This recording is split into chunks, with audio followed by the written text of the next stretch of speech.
হুগলি পুলিশের আবারও বড়সড় সাফল্য। নতুন সরকার গঠনের পর থেকেই শুরু হয়েছে একের পর এক পুলিশের বড় বড় সফলতা।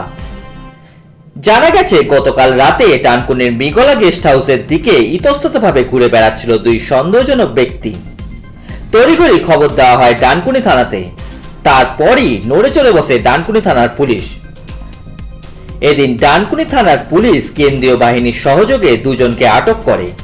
তদন্তে জানা গেছে তাদের দুজনের নাম সোনু কুমার, বয়স 27, ও মোহাম্মদ আমজেদ, বয়স 28। তাদের একজন বিহার ও অন্যজন ডানকুনির বাসিন্দা। তাদের কাছ থেকে একটি আগ্নেয়াস্ত্র ও 3 রাউন্ড গুলি উদ্ধার করে পুলিশ।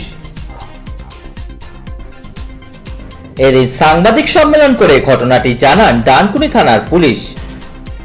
এদিন এই সাংবাদিক সম্মেলনে উপস্থিত ছিলেন ডিসিপি অর্ণব বিশ্বাস, ডানকুনি থানার ভারপ্রাপ্ত ইন্সপেক্টর ইনচার্জ শান্তনু সরকার সহ চন্দননগর পুলিশ কমিশনারেটের উচ্চপদস্থ আধিকারিকরা।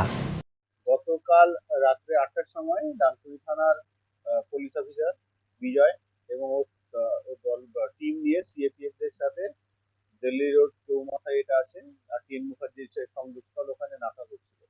তো সেই সময় কেউ একটা সে খবর দেয় যে মৃগলা গেস্ট হাউস যেটা আছে আপনারা নিশ্চয়ই চেনেন, ওইখানে যে ট্রেন গুলো দাঁড়িয়ে থাকে তার মধ্যে অন্ধকারে যুবকারা বসে আছে।